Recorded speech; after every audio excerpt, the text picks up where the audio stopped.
ഇതെല്ലാം എന്തിനല്ല, അവിയലിനല്ല, തോരത്തിന്. പപ്പായ, cabbage, beetroot, സവാള, ഒരു ക്യാരറ്റ്. ഇതിന് നമുക്ക് പിച്ചാത്തി വെച്ച് ഇതുപോലെ കൊത്തി കൊത്തി അരിയാതെ ചെറിയ കഷ്ണങ്ങളാക്കി ജാറിലിട്ട് കൊടുക്കാം.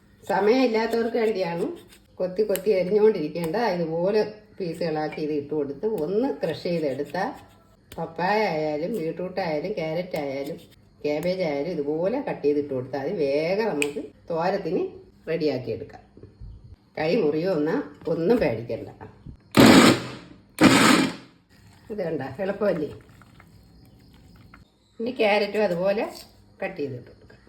നിങ്ങൾക്ക് ഓരോ ഐറ്റം മാത്രം തോരൻ വയ്ക്കണമെങ്കിൽ ഇത് നിറച്ചിട്ടാലും ഇതുപോലെ അടിച്ചെടുക്കാം.